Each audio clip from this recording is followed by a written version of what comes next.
Wassail, beautiful people.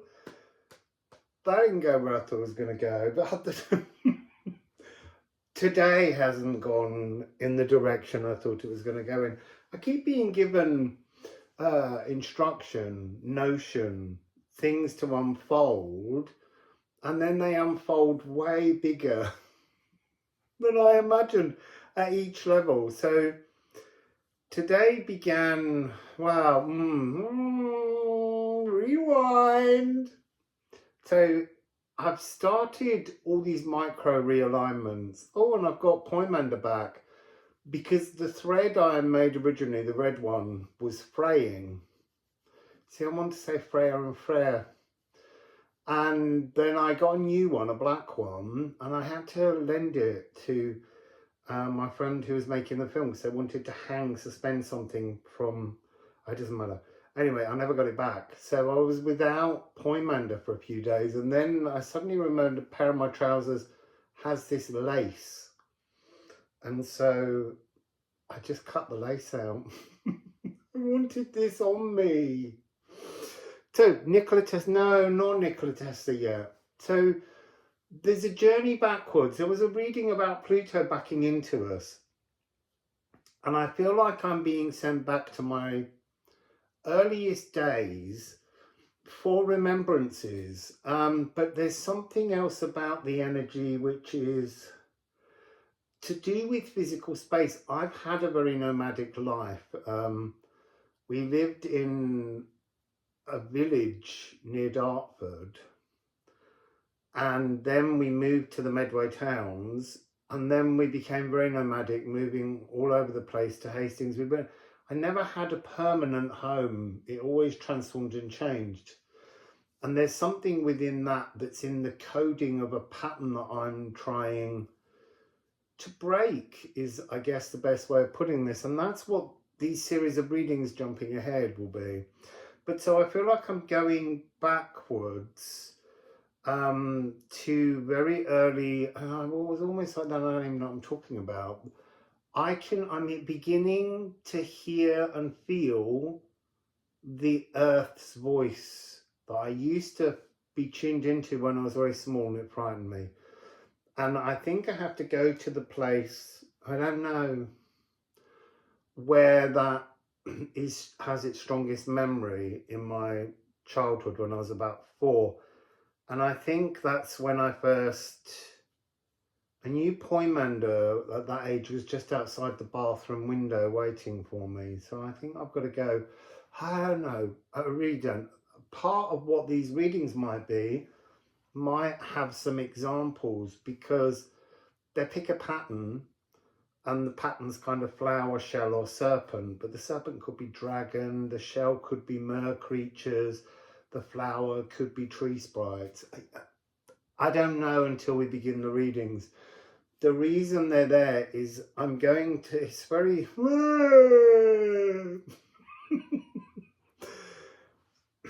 so this is going to be quite complicated. So you're picking a shirt that I'm going to wear for your 3 days of readings, because they're going to come in a series of 3 days, and each day is taking you to a different level.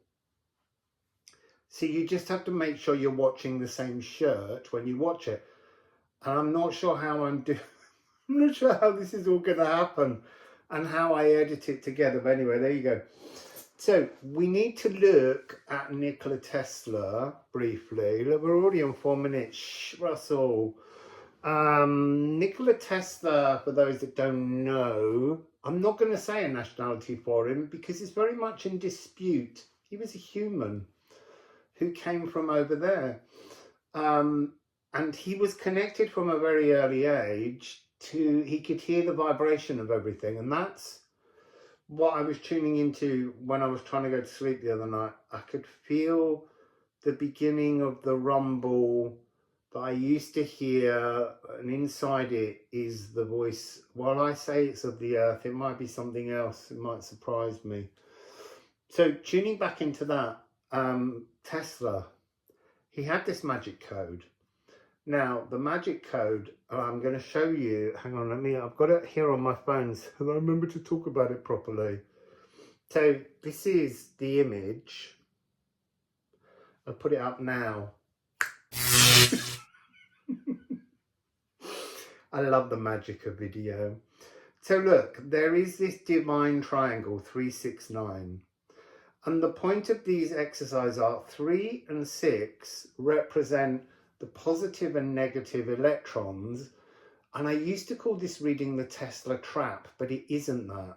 This is something different. And it hasn't quite got a name. It's a magic code, but it's in 3 layers. The 3 and the 6, if you add them together, they can make a 9, but that's not how the Tesla code works. You add itself to itself. So you would, I'll show you in a second, but anyway, there's a divine triangle. These electrons hold you in time, in a realm, in a pattern. So the first part of the reading is to identify the pattern that you're currently existing within. And the divine 9 is the energy required to break the pattern and shift to the next layer. Now, the energies of 1, 2, 4, 8, 7, 5 are all the atoms. And those electrons are inside those atoms, but they're making a particular grouped pattern. And that's what you're experiencing your life through, as, during. Now, next, we're going to go to the maths. Don't skip. It's really simple. It's numerology. This is how this began. I felt a need to explain the Tesla code. And as I was creating that, then this notion for this reading started. And I thought it was going to be 9 separate readings. It is, but over 3 days, it's 3 separate readings and you pick. So I want you to look at, sorry, I need to give you the image of the Tesla code. So Tesla code appear. Oh, the little pleasures. So look, 1 + 1 is 2.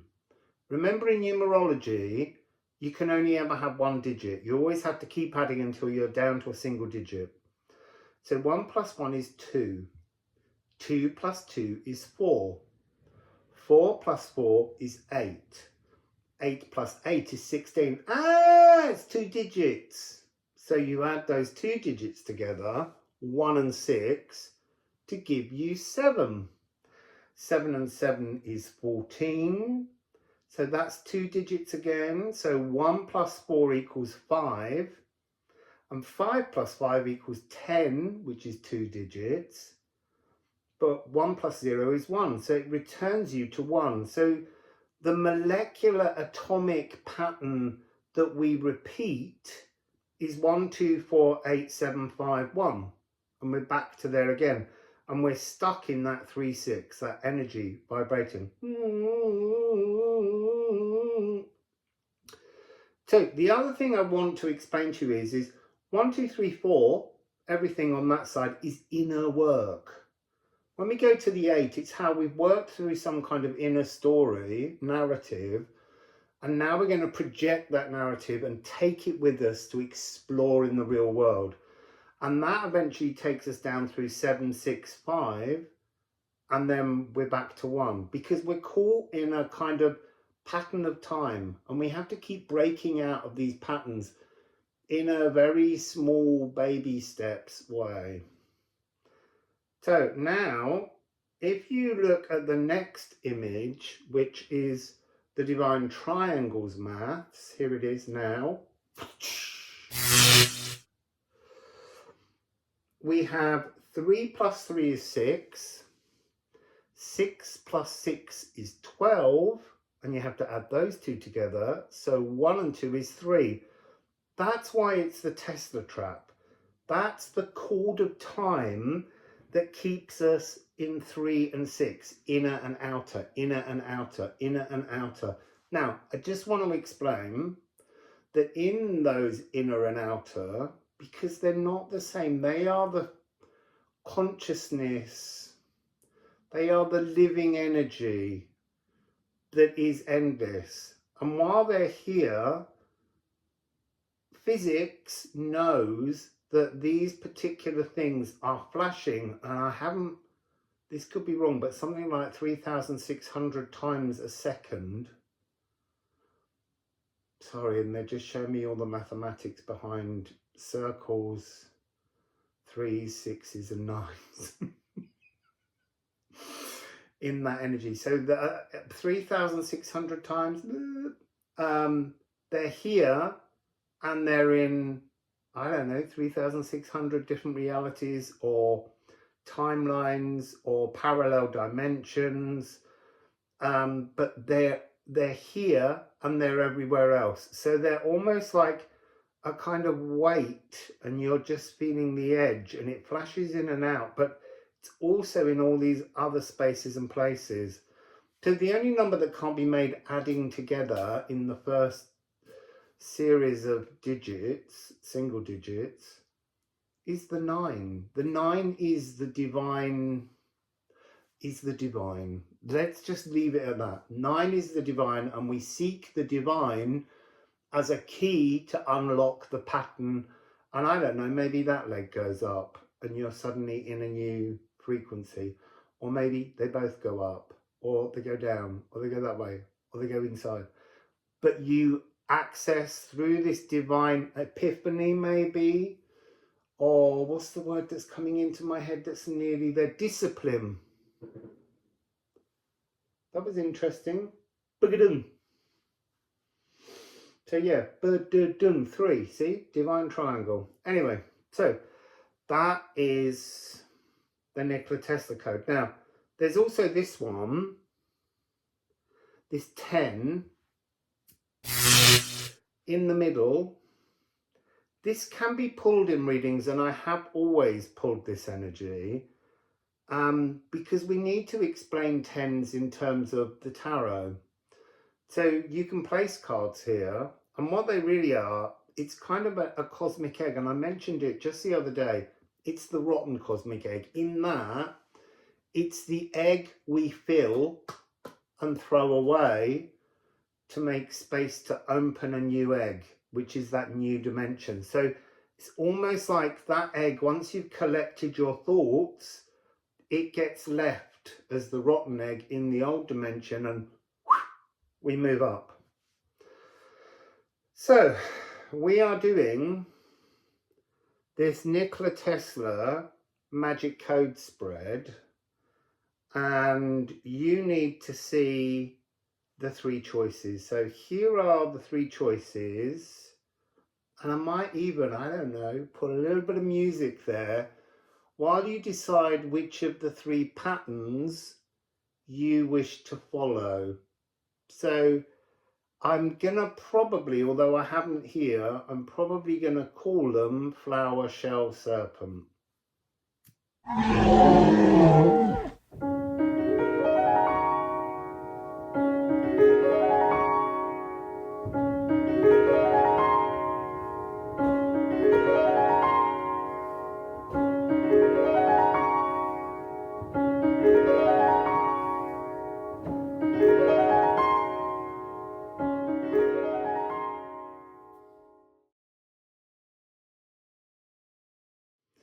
So you picked Flower, Sky Blue. The energy I'm getting from Sky Blue is kind of reaching for some kind of divine inspiration that seems somehow intangible.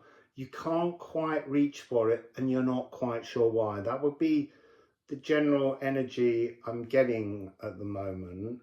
Knowing something without recognizing the details of it. So we're going to set the triangle, and this first reading is really the pattern of blood. So physical ancestor patterns. I was going to say I don't want cards that fall. I wanted to pick them from the deck, but actually 3 have fallen face down, because it's important for me when I do these readings to not see them. There's a card flicked over and I saw it. I don't like knowing what's coming. I mean, I'm laying them down on the floor because it's quite a wide spread. I also meant to put up my little piano to use. So, that's number one. Sorry, I should probably do this so that you can see. That's card number 2. That one's card number 3. 4. 5 is this one. No, 8. Wake up! I'm going to shuffle another.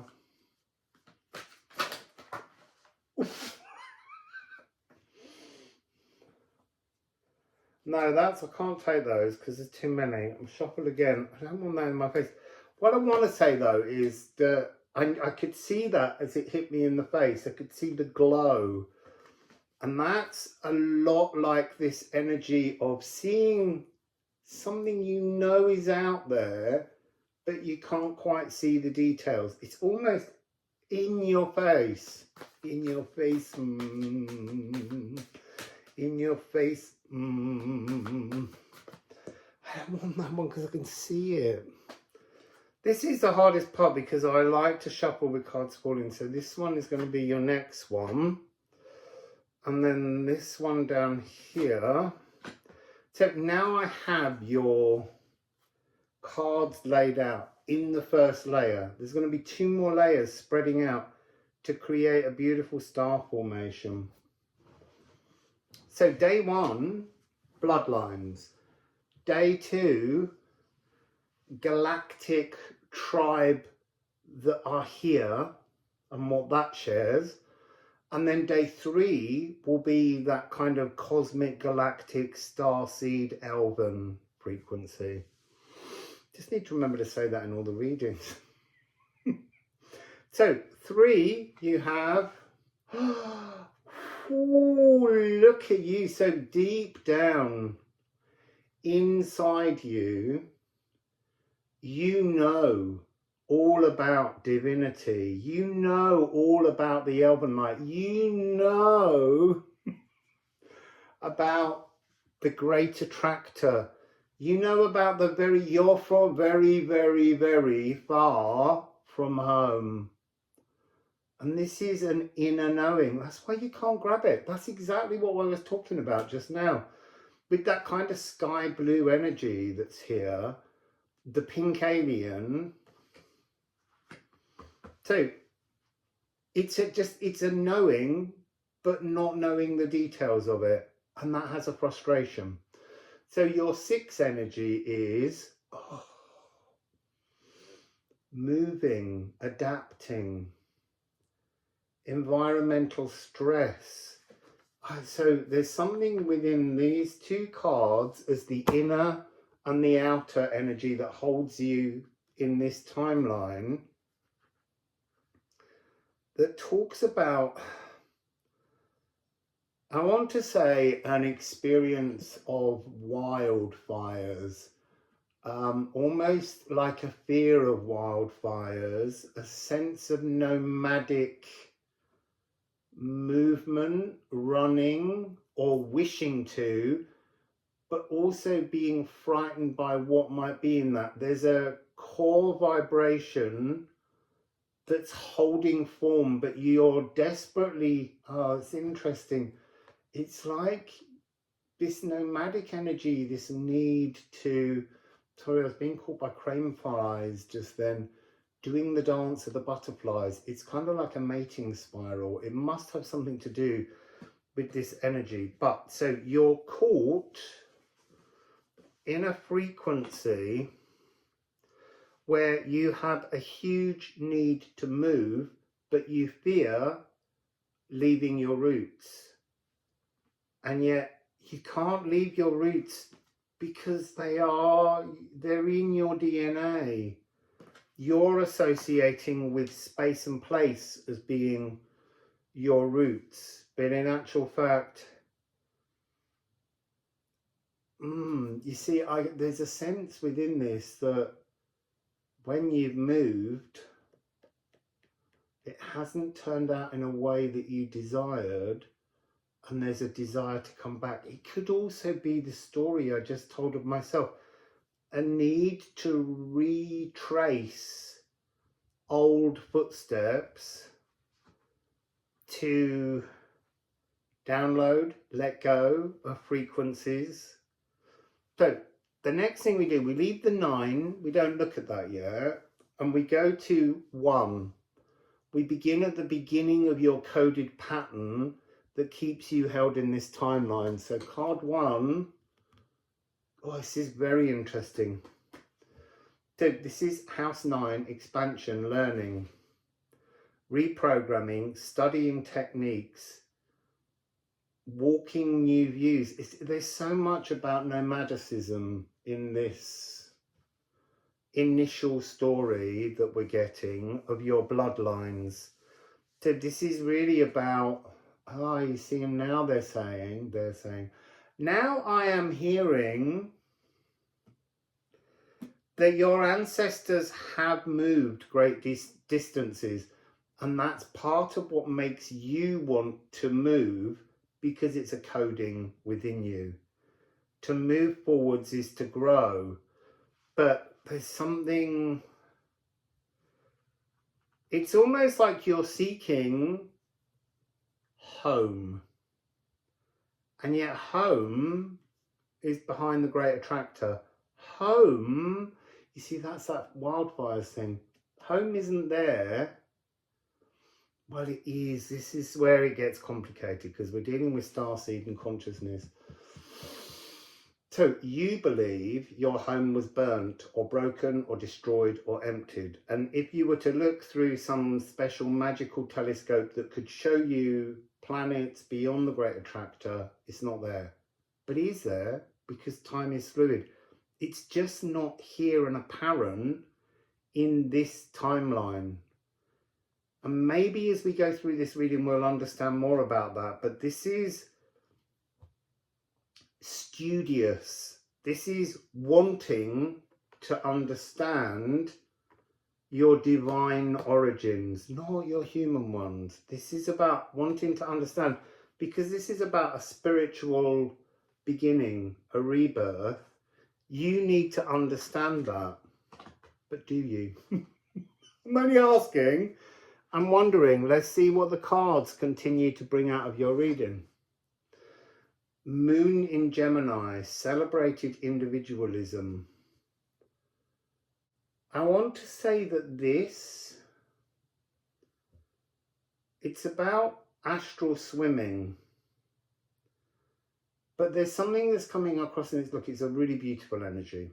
You're learning and you're celebrating things, but only internally. You're putting up a jester's shield around you. You're almost,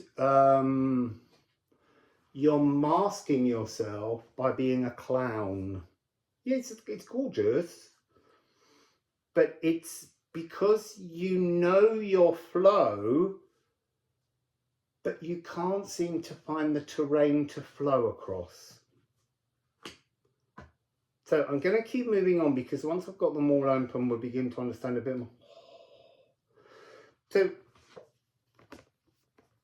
once you pass those two energies of understanding your innerness, you're left on the threshold continually of pure, love. Pure love. I mean, that's so beautiful. Just, it's so beautiful. It really is. So this is your inner journey. Your inner journey is knowing love, seeing love. Wow, knowing love. There's something about being unable to sense why everything isn't just singing and ringing with love. That's what's coming across here. You see, there's something here in this energy. The hook of compose is going into sacred geometry. And there's something I've been doing, sacred geometry has been playing over in my mind.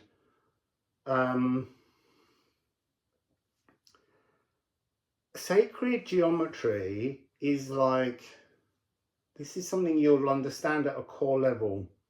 Sacred geometry is a perfection of mathematicians. It's very similar to when people play Bach as just pure maths. Look, Bach wasn't melodies necessarily. It was how a melody could mathematically fit together. It was about patterning. And you can play Bach perfectly with no emotion. And that's almost what the neatness of this sacred geometry is. And you're sort of sticking a crochet hook in and you're pulling and stretching. It's because you know that sacred geometry in its most natural cosmic form is organic. Sacred geometry, when it's in perfection, is just a snapshot of a particular moment in progression that it goes through. So you're really looking to find the organic dragon lines, whale songs in the cosmos, and they're not straight. So you take that information and you apply it to the outside world with card 8, which is, triple point paragon, Libra, ardent arouser. So we've got A, G sharp, just looking at what else is in there. Yeah, that's the interesting thing. So F sharp, higher heart, it's consciousness. You're trying to bring, and it's that jump from Eros, the inner threshold, to the outer gate. It's that same F sharp. Whoops, hang on. But what you're going through is intuition and voicing it.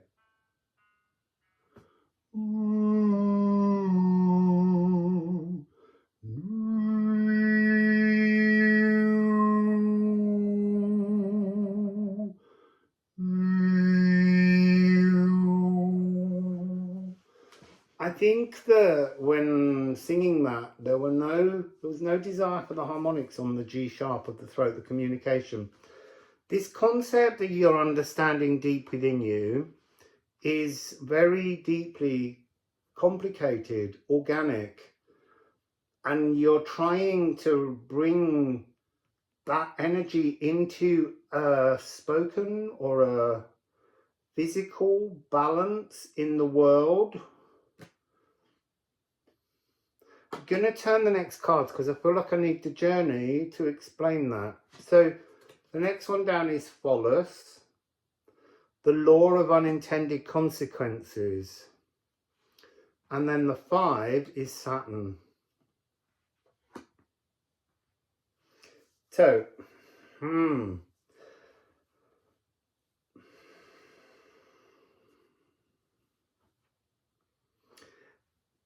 Phallus immediately was talking about the law of unintended consequences, the law of intended consequences. There's something here about the organic sacred geometry that's always moving like a cosmic ocean. It's not in that snapshot form. That's just, to you, pretty patterns. And they're 2-dimensional patterns, not 3-dimensional. You know that sacred geometry is a multi-dimensional magnificence. So this is about, I want to say, inner knowing of a psychic sophistication. It feels a little bit like you understand so much more than is capable of being materialized in this current realm, frequency, time, trap thing. And so there's something here where it's almost impossible to hold frequency. It wants to keep collapsing. You can unmask the unseen But the unseen doesn't want to be seen. What does that mean? There are things you want to say. There are things you shouldn't be looking at. Saturn and this beginning energy, Saturn's coming across as like sheep, a field of sheep, a field of people around you. So the new growth comes up from the same root system, you, and then a sheep nibbles it and eats it before it has chance to grow.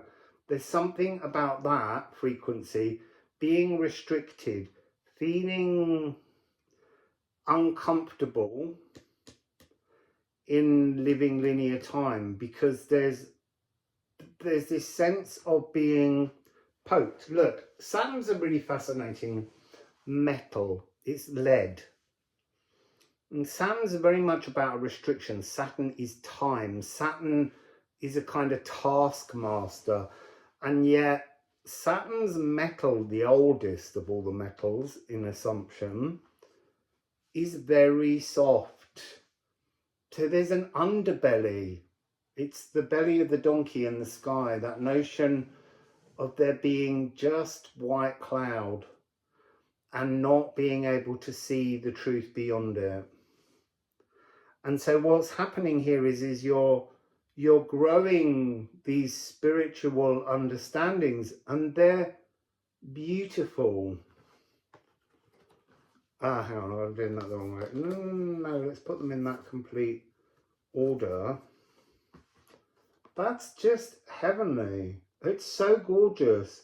And taking all that love and celebrating mysticism into the world, and then some sheeple comes along and gnaws you away, you know, resets you, stops your growth.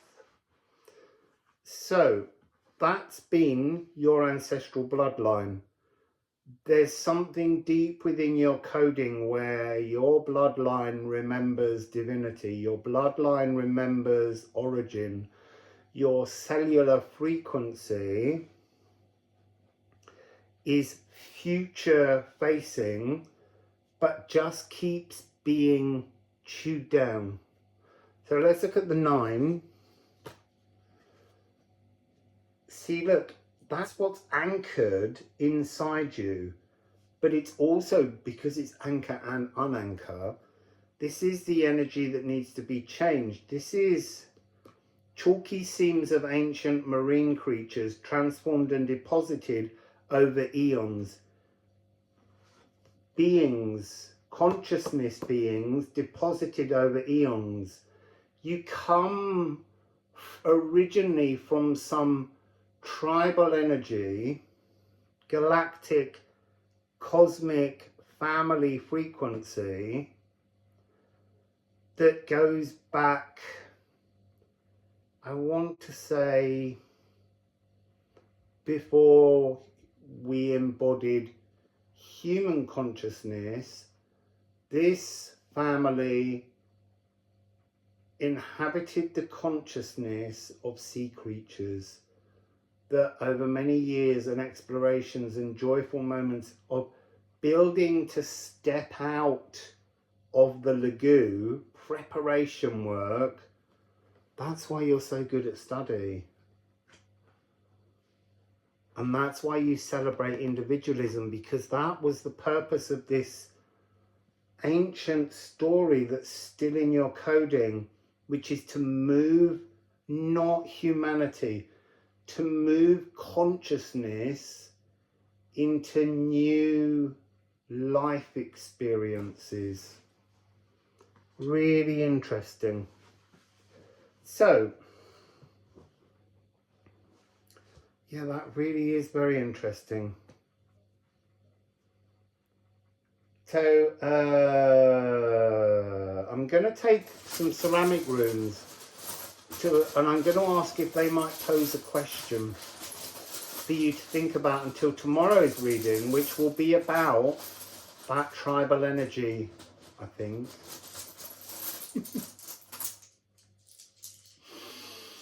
So, Yeah, Theo. So this is the rune number 1.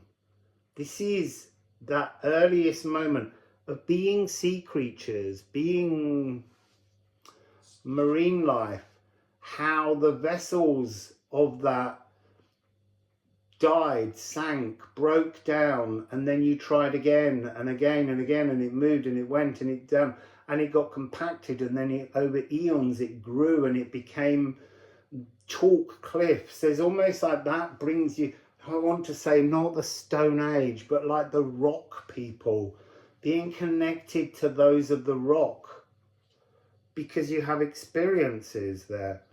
Sorry, it's also mobile wealth, as in the vessels that floated through the sea that you put part of your consciousness in to explore and grow and transform and create portals to life before there was humanity. And then heartache. I want to say the pain of it. The pain of there's a futility to early life. There's a fragility to early life. So maybe part of this with the energy of bricks and mortars was trying to build more stable vessels, but it's not, because it's a physical world. You know in this ancient life that you could just imagine it and it would be, but there's a different rule book, the law of time, that means time and time again you have to keep repeating something to move a fraction of the organic sacred geometry. And Nide, look, this is the cosmic crisis that is created when you step from the esoteric into the physical. And it's not like it's just like you literally stuck a finger into the oceans to explore life in a primitive world of earth. And then thy earthly power, Earth Masion. That's the energy of the oldest organic pathway being complete. This is currently coming across to me as the representation of ending the story of the bloodline and moving to the galactic. So it's all there for you. I'll give you 24 hours to have a little think about that and see where it gets you. And then, as I say, tomorrow you look for this shirt in the next video, and that will give you the next layer of this story. Wassail.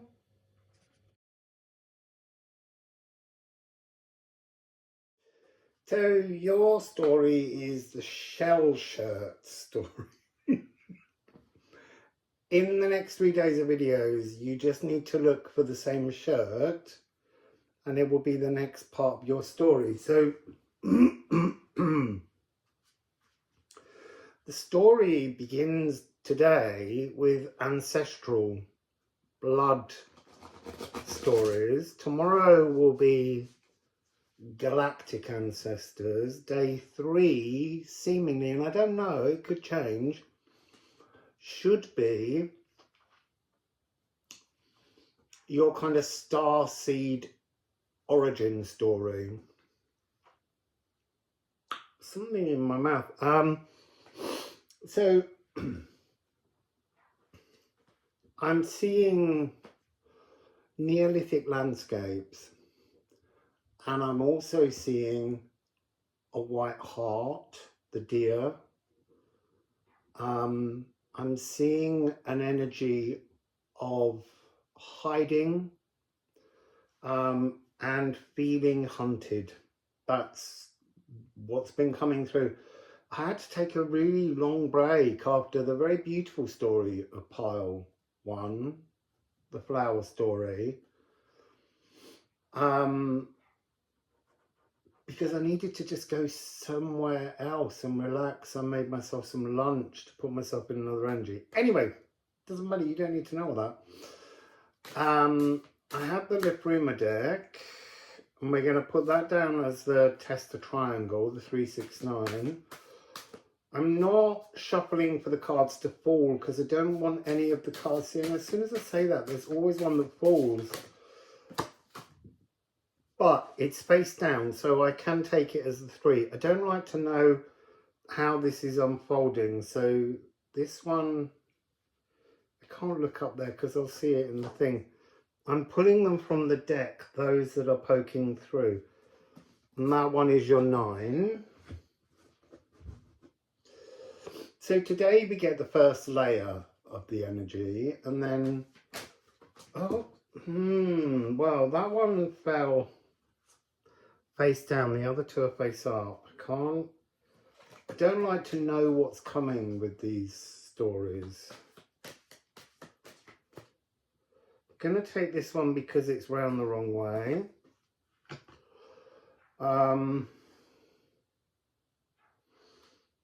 There's one down here that's calling. It's number 4. Here's number 8. Oh, that one there is 7. And then this one, 2. And I'm going to take that one as your number 5. So your story, your bloodline story, the energy of the current frequency of time that you're inhabiting or reality. Whoa! Oh no! Picked up the wrong card. You didn't see that. I didn't pick up a Liffruma card. Look, I think that this is a dragon story, but let's see. Because this Poimander, it's really weird. They're massive stories, these. They're very complicated to download, and that's almost telling me to relax. Because the first story was so beautiful and so intense that I just thought these next ones are not going to have the same energy, but obviously they are. So again, here's your 3 energy. So the 3 and the 6 are the energies that keep us caught in this particular realm, or your particular realm that you're witnessing it through. Because I'm not caught in the same realm as you, as your parents or your brother and sister. They're not quite caught in the same realm as you either, because it's individual, personal to you. Horse, move. Losing yourself in the frequency of other. That's the key energy here. You're not, your blood story is to not recognize your authenticity, maybe. So let's look at 6. Yeah, look. 1929. It's like an inherited frequency code of being, well, kind of trapped in a very unproductive energy frequency. You know, your molecules are great. They're connected to an earth story, but they're almost not free to roam. Not free to roam. And that's interesting. With the dragon energy of Poimander coming at card 4, we'll get to it in a minute, but that dissolves anything. I need a sip of tea.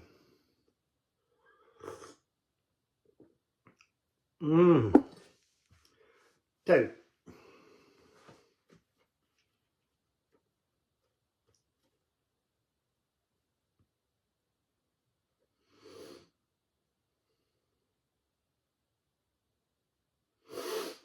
See, I get the sense that in terms of your inherited bloodline story, Jotun, Jotun, because we've got the Jotun seer here, you know, think about like Shire horses, giant, huge horses that were kind of more or less wiped out during the First World War, carrying guns, cannons. There's something here in your ancestry of being bigger, and just constantly this narrative, one generation after another, has been feeling like it's slowly closing around you to a point where you need to break free, obviously, to burst out. But it's almost like I'm sensing like a cocoon around a caterpillar. It's just, it has to break now. That's the energy. So let's go with your card number 1. That's interesting. That was card number 2, maybe in the second. Well, I can't say that because you don't get that today. This card's in reading 1.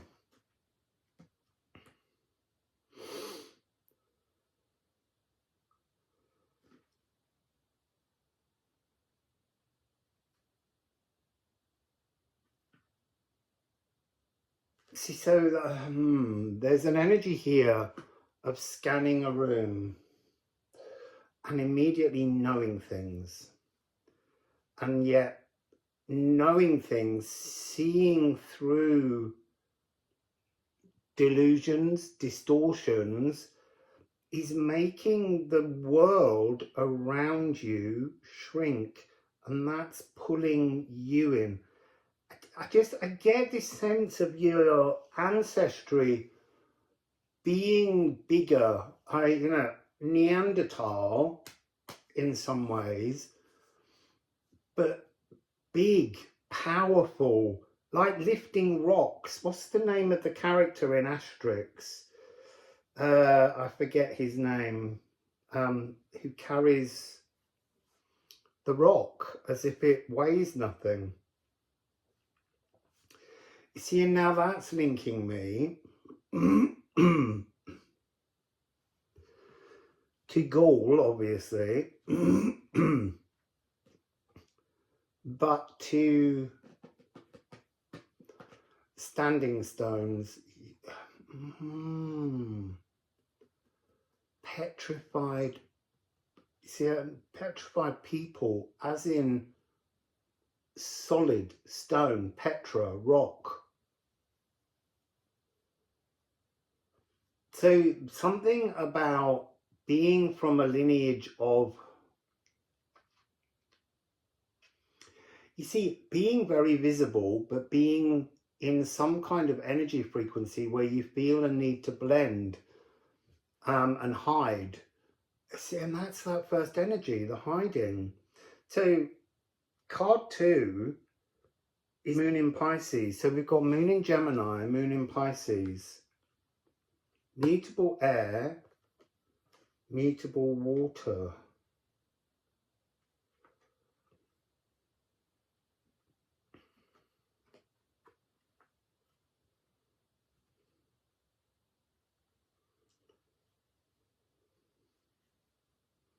I mean, there's a connection here to incredibly, again,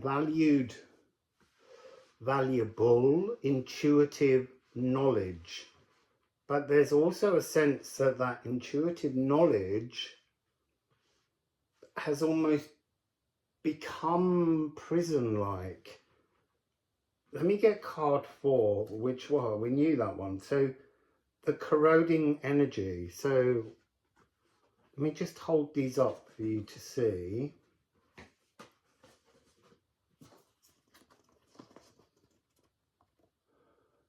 You see, I'm being shown, everything keeps linking back here to France. I'm being shown a chevalier, the knight's chivalrousness. But I'm being shown stone statues like Don Giovanni. Don Giovanni! a stone statue coming to life. Standing stones.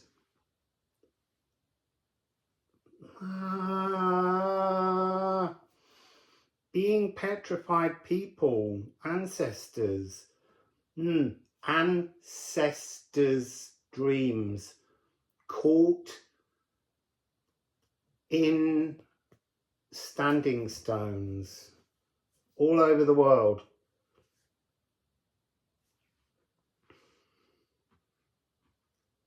You have some kind of connection to standing stones. I don't know yet what it is. But with dragon's blood, it feels incredibly noble. And it's almost like, because we don't need standing stones, like stone axes became metal. So, but we do build with bricks, but we also build with steel and glass. There's something of stonemasonry, but a transformation of the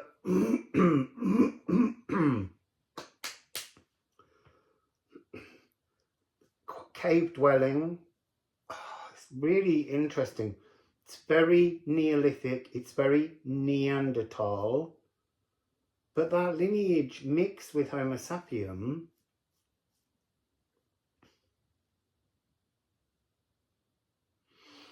Stone statues coming to life. It's like there's, I want to say there's dreams, these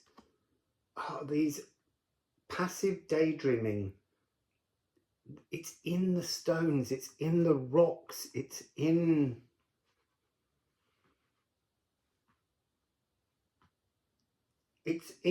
so there's like a kind of weird prophetic thing coming through. It's in the rocks that become crystal, that become diamonds, that become, and there's an immense pressure. That's what that was at the beginning. Being reformed. I want to say shedding a skin that you don't feel you fit in. So let's go to the first energy outside of the body. Moon in Virgo. This was also in reading number 1. Empathic luminosity. That's that deeply intuitive knowledge, this ability to scan and read people, things, objects, situations, understand.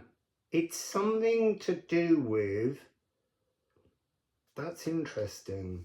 It's not a Homo sapien, not gift, but it's not as well, it's like a not as greatly attuned pineal gland. This is something to do with Neanderthals, almost like not speaking as much because they knew, like they're like a little bit more brain would shine with some kind of galactic energy. And so as the different species intermingled, that energy has created some kind of compression that can be like a form of sensing a depression in you. So let's go from this empathic luminosity, because this is a bloodline. When you were, or when your ancestors, I feel like there's something coastal regions, way back, not inland living. There needs to be some kind of freedom of space. The size of the world around you was important in this ancestral story. So next we have amalgamation.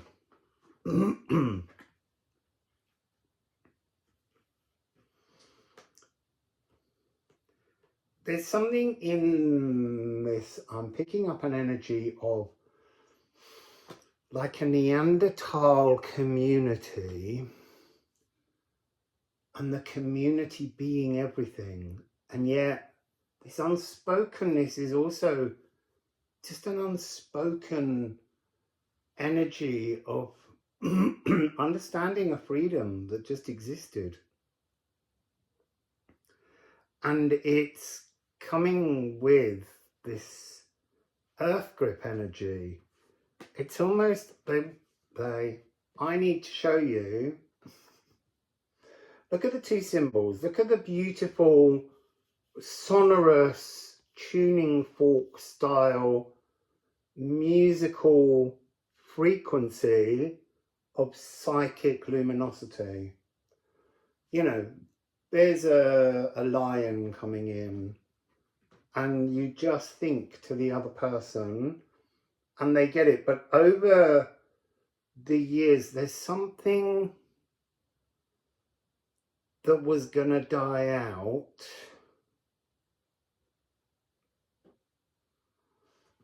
And so interspecies amalgamation took place. But over time, that's almost compressed and drained your molecules. And that Neanderthal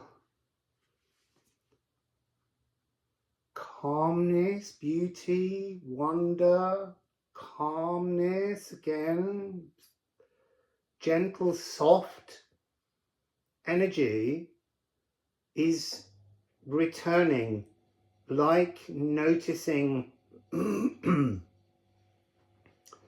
maybe members of younger generations in your family just getting bigger energetically, emotionally, intellectually, because there's been a compression that's shifting and lifting.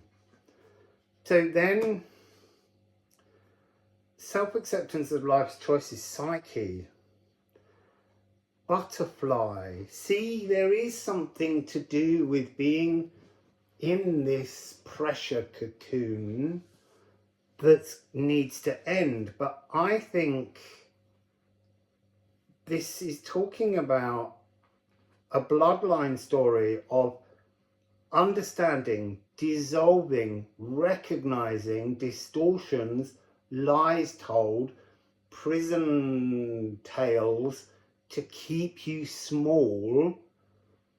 You then go inside intuitively, you've read the room, you've seen the truth, you've gone through all those distortions, you bring that beautiful, noble energy out into the world, and it dries. The world itself has been drying and crushing, and it's like the more you move, the more it tightens down on you. And then this energy takes you back to a kind of like, whew, and it all kept coming to nothing. Ancestor after ancestor, generation after generation, because the music of the spheres, the frequency of the earth, was on a contraction due to population, so smaller. There's something coming where there's been a distortion about the amount of space, herding people into cities and everything being too contained, too small, needing to be larger. So let's look at the 9, see what the divine energy is here. Elks. You see, that's coming across again as a protection, but not really a protection, a restriction. Hang on, let me read the thing. Communication is key to everything. This is not your soul's frequency of communicating. Is that a vocal fawning or a defensive warning? Hark. Elk can bark, chirp, whistle, mew, bray, bleat, sing, scream, and chuckle. Can you? Maybe not. But you can do this. You've got this empathic luminosity. this psychic psyche. It's an ancient noble art of dragon. It's a dragon way of communicating.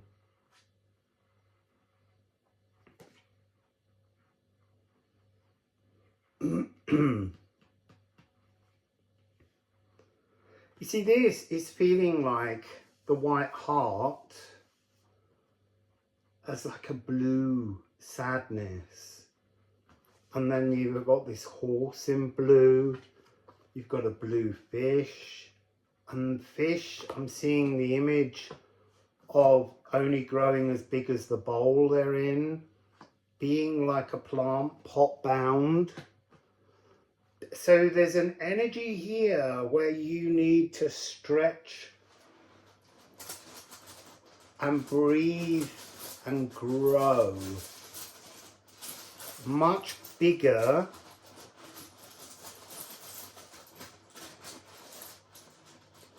than, I want to say, than you've been told you're allowed to be. That's what's coming across. It's like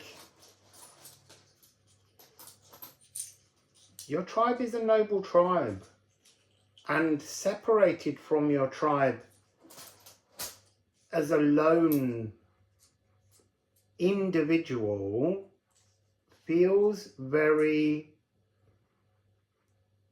you see, crushing. But the energy I'm really getting is has this energy of just wanting to hide away until you can find someone from your tribe, because it's almost like trying to explain something. You see, I'm picking up this energy of the Ainu people in Japan, who were a completely much earlier, like, not Neanderthal, but they were a different race at that time. Oh no, they were just a different clan, let's just say that for the moment, a different tribe. And they were shamed for many generations. And it's only recently that they're reclaiming things. So there's something about this energy that we have to do with the distorted savage. This notion of savage tribes, that's where it's all going wrong. It's noble beauty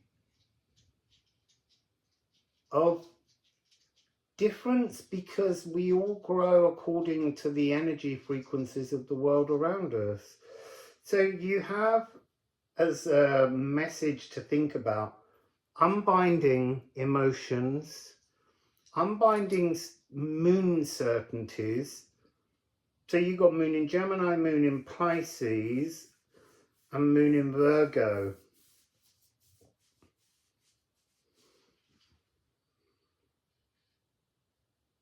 They're all mutable.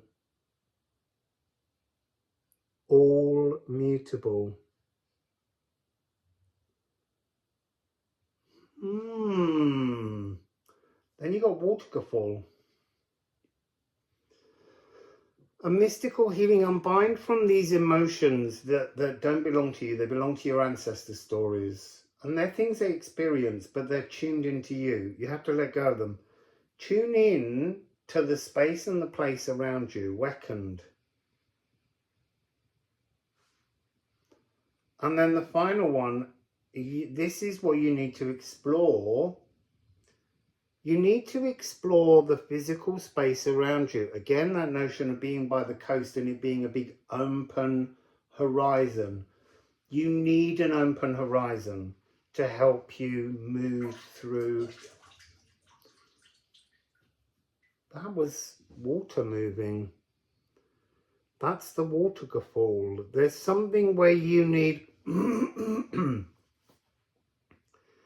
need to accept that the energies that people try to shame you with, the stories, the narratives, the emotions, the feelings, the actions, they're things you had to do to explore the story, the narrative that happened to your, I want to say, indigenous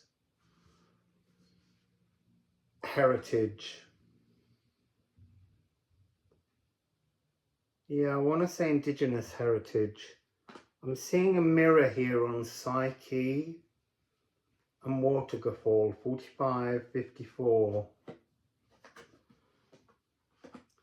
But there's something in that. You just look.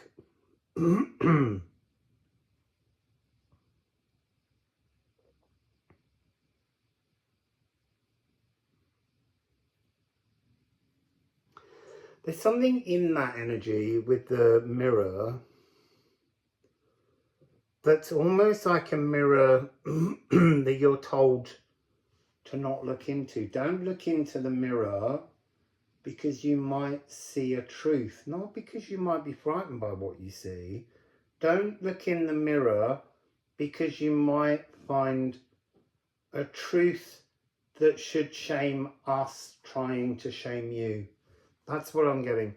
There's people that try to shame you to hide the shame in themselves. And that's time to let go of that now. Don't accept anything that someone tells you should be ashamed of. So tomorrow's reading in the shell shirt will be the next part of this story, which will be your galactic ancestry story. So we'll see what brings. See you tomorrow.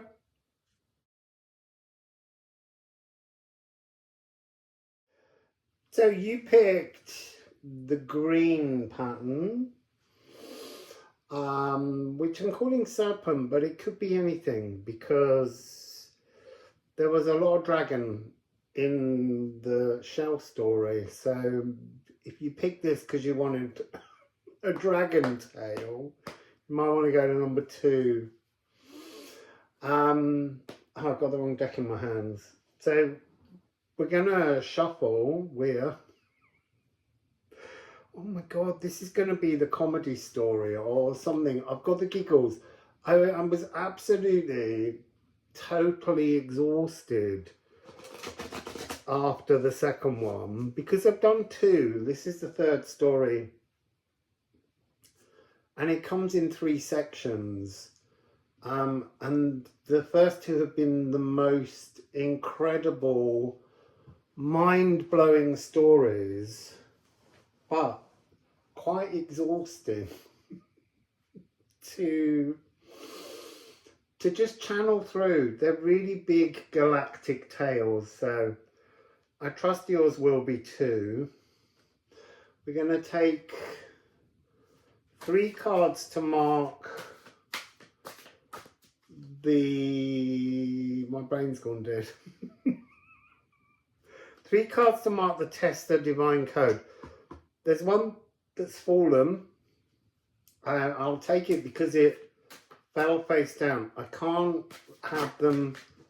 You see, I've got one face down on my leg, but this one over here is turned upright. I can't take it because I can't know where the story's going. It has to unfold for me to channel it properly because they're such vast stories. I think it's this one in between these 2. There we go. And now let's get Musical Alchemy of Astrology. Interesting. See, that one's fallen out face down. That one's face up, so I can't take it. But that's 1. That's 2.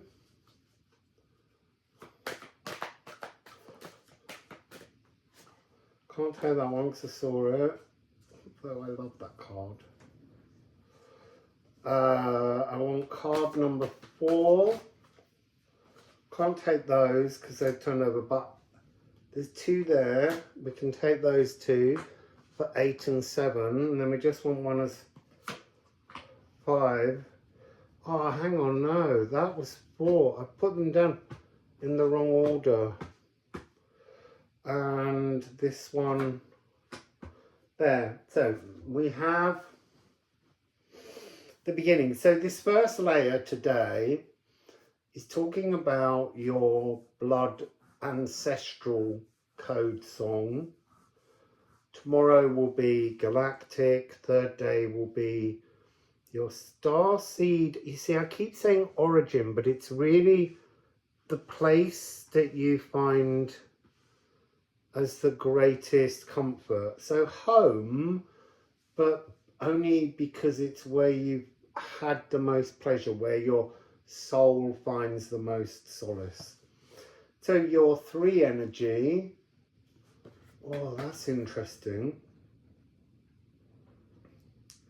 Helm of War, like the need for protection, inner protection, and the energy of child frequency, and it is a 3-6. So it's almost like this alone would sustain you.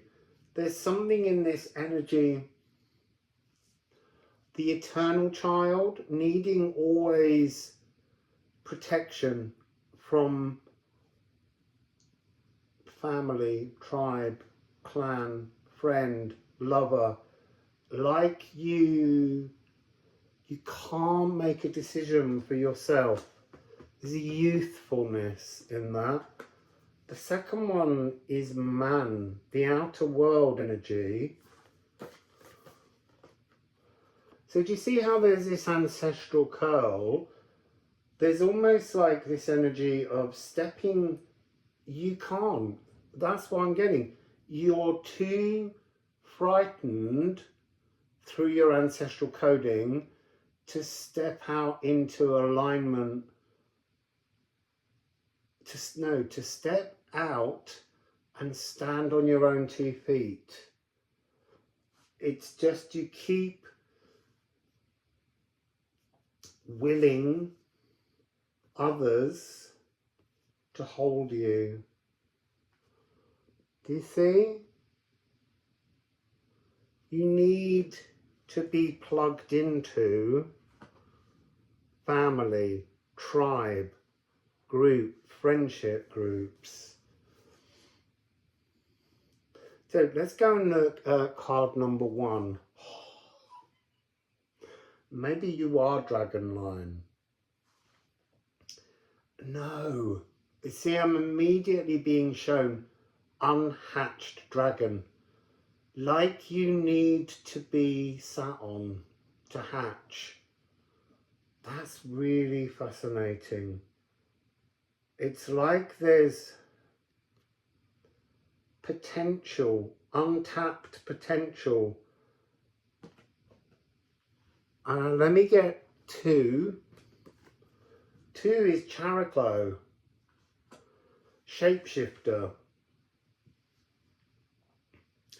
I think there's an inherent energy in your blood ancestry. You see, I want to say the word like nobility, but it's not about being crowned. It's about divinity. I don't think I think no one in your bloodline frequency has ever acknowledged divinity. There's an energy here, I mean, within you, I said earlier, of being held, being mothered, being nannied.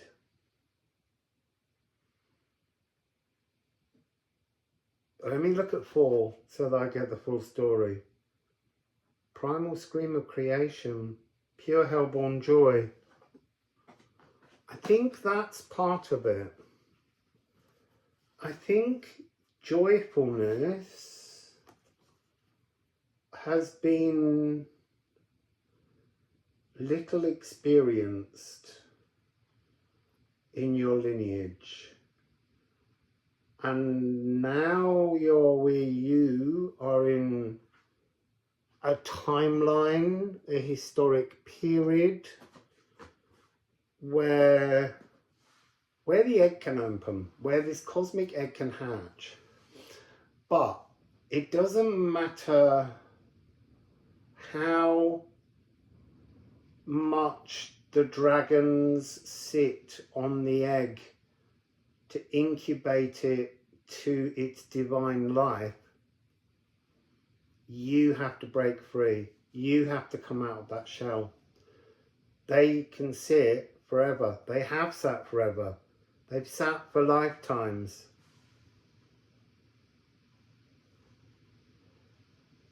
Why a story about not accepting divinity? I don't know yet.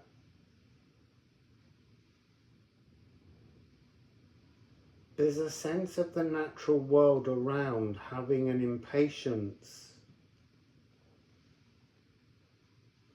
But there's also this beautiful childlike vulnerability, softness.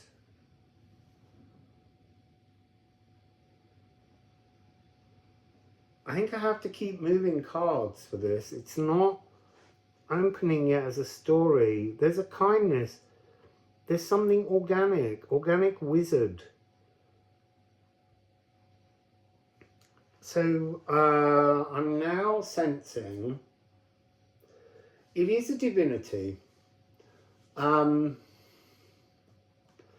This energy has never hatched or erupted within the bloodline because it's not of the bloodline. It's of a galactic line, lineage. But there's something in this where it can only birth in a bloodline. It needs both. There's something about this energy.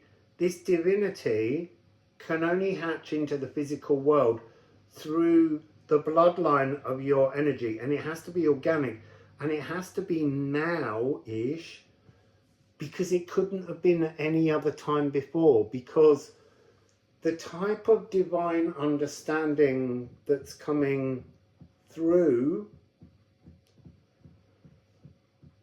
in you is a different kind of divinity. You see, and I wanted to say it's a really soft, graceful, nurturing innocence. And then I was thinking, but that's been part of the energy, but this is different of other divine beings that have come before. This is something else. I don't know yet what that is. Let's explore it together. So the first energy that you have in the outer world is warm-hearted incubation. It's like you're fully incubated. It's just time for you. Time for you. It's time for you to let yourself out of the egg. Slow percolation. It's been really slow. It's been eons.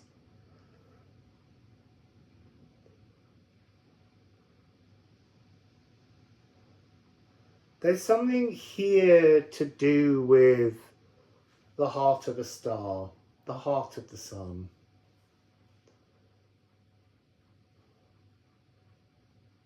I have to keep going. It's still not flowing. So 7. Now, that's interesting. Pluto. So I want to say it has to do with Pluto moving now into Aquarius, celebrating the age of Aquarius. There's something just beneath the surface. You are just beneath the surface. It's almost like the Judgment card in a tarot deck. It's like it's like you rising from being dead. So awakening. Ah. Now that's interesting. There's some... Now, I have to talk about this carefully because I'm not asking you to mark yourself. This is dragon's blood. The dragon's blood must be spilt into the earth. But it's something that you can't perform this. You can't take a group of wizards to some stone circle and, you know, prick your finger and let it bleed onto the stones. This is a moment of divine timing when a drop of blood will leave your body somehow. Like, it could be simple. You could be cleaning your teeth and spit some blood down a sink. It's not, this has to be organic. This is an awakening that happens organically. Like when I stubbed my toe the other day. I didn't mean to stub my toe. I didn't mean to bleed. But I have Mazzy, when I was doing the film, jumped up in excitement to see me, and as her paw went down my arm, she marked and made me bleed. I was really quite, not annoyed. I wasn't, because it's not intentional. I was disappointed that I bled again so quickly. But I am always aware that when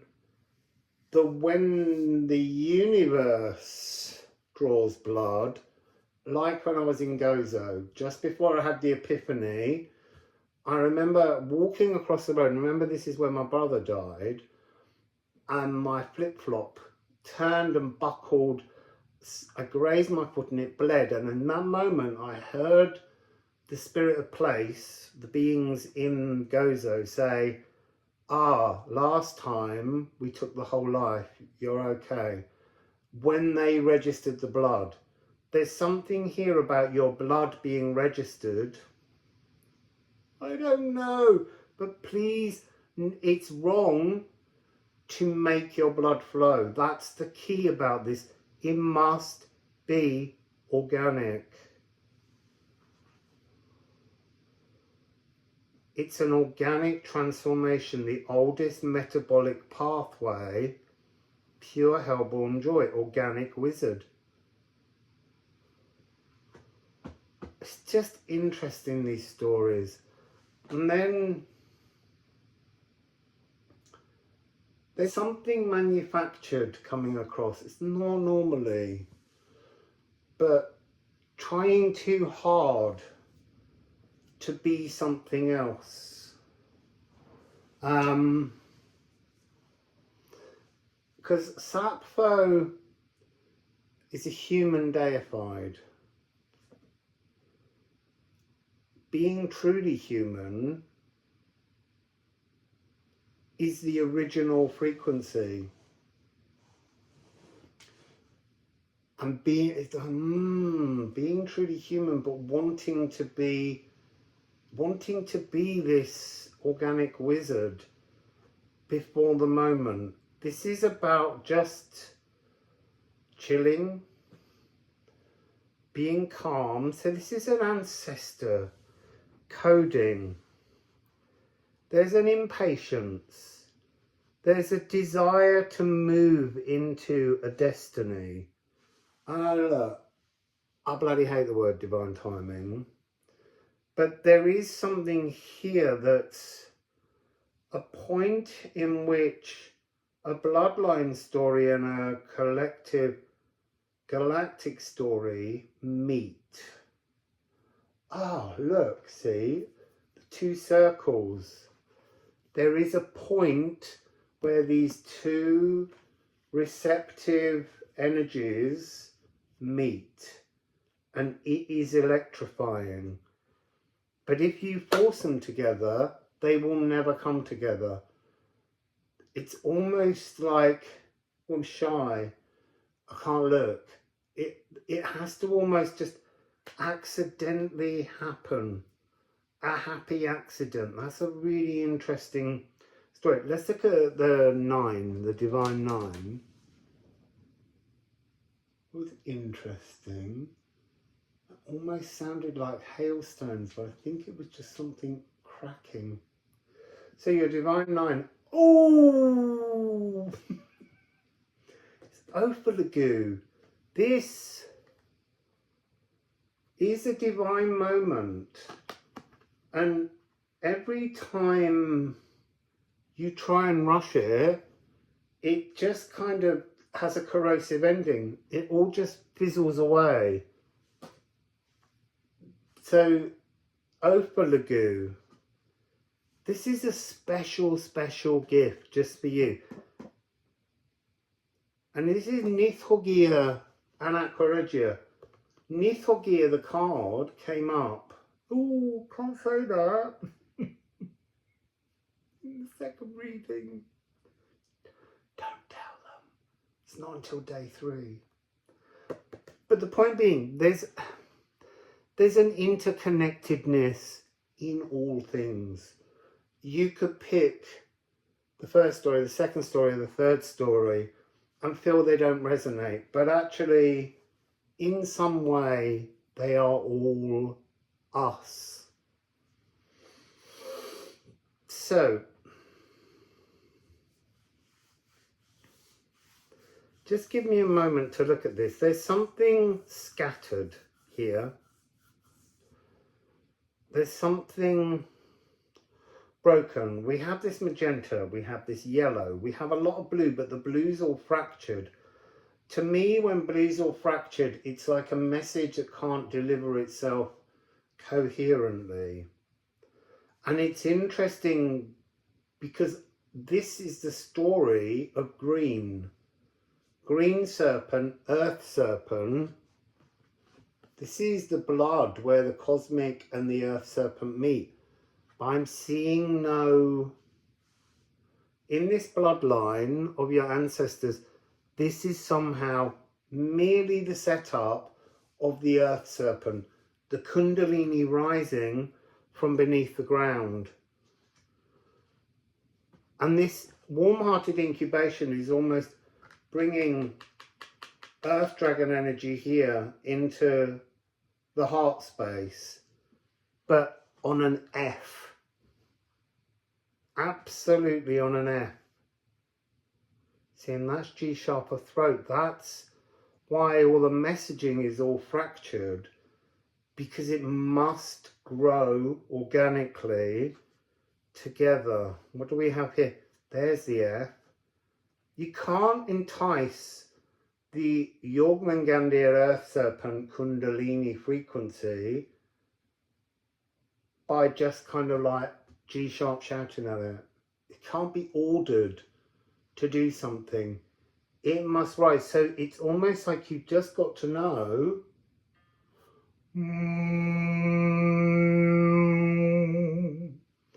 that that's the home it wants to find. That's its destiny point.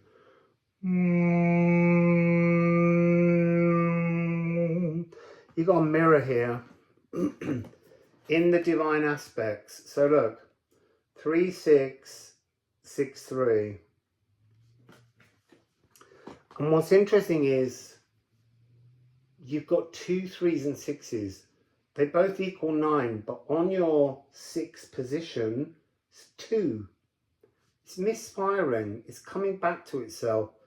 There's something, you can't force this, is the message. You must let this grow organically. Nothing else comes close to making that 6 energy. It's just not here. 4, 1, which is a 5. 5, 9, 5 is a 5. There's a change required, which I think is coming across as stop interfering. Like, I can recognize that. I'm always meddling with my own destiny, and it doesn't work. Well, not always, but this won't. This Kundalini kissing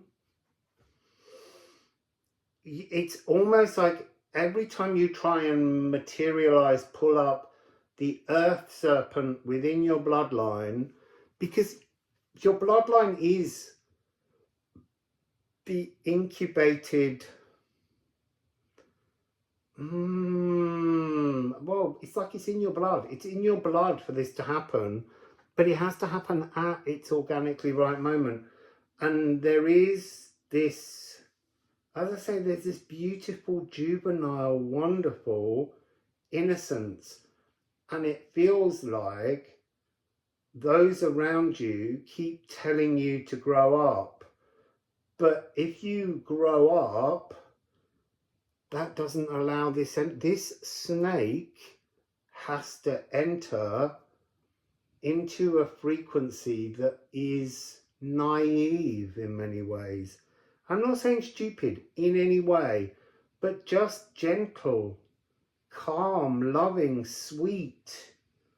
All of those kind of frequencies are what's resonating behind these cards. And that will encourage the snake. It's almost like your heart is a home of safety if you can keep it in that pure innocence. So I'm going to give you some ceramics to ponder on what we've just been talking about overnight till you get your second part. So it begins with interesting 33. So this is trothing. This is almost, it's never been that before, but this is almost the point at which the two Kundalini snakes, the two Ganunga gaps, the physical world and the esoteric, the consciousness, meet and kiss, join in the heart, two hearts becoming one, lower heart, higher heart becoming the third heart, the aqua regia pumping heart. And it's aquamarine, that colour of that heart. So now you have 61, health. The restoration, this is again, look, it's all pointing. The snake rises and goes to the heart. The snake, the cosmic serpent descends and goes to the heart. It's a restoration of unity. Oh, polyphony to unison. All coming together now. Oh, looky, looky, looky. Dej.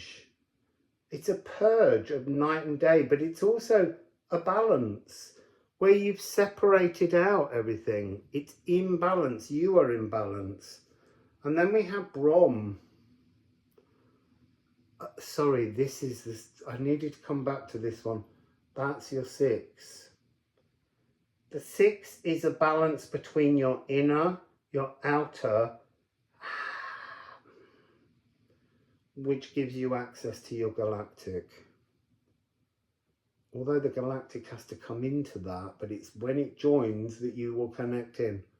So 5 and 2, this is Brahm. Sweeping transformation. I'm just putting these up here because I have to remember to keep them separate to photograph for when I edit or I get forgetful. So that's part 1. Tomorrow we will look at the galactic ancestry of this story, this narrative. So what's up for now?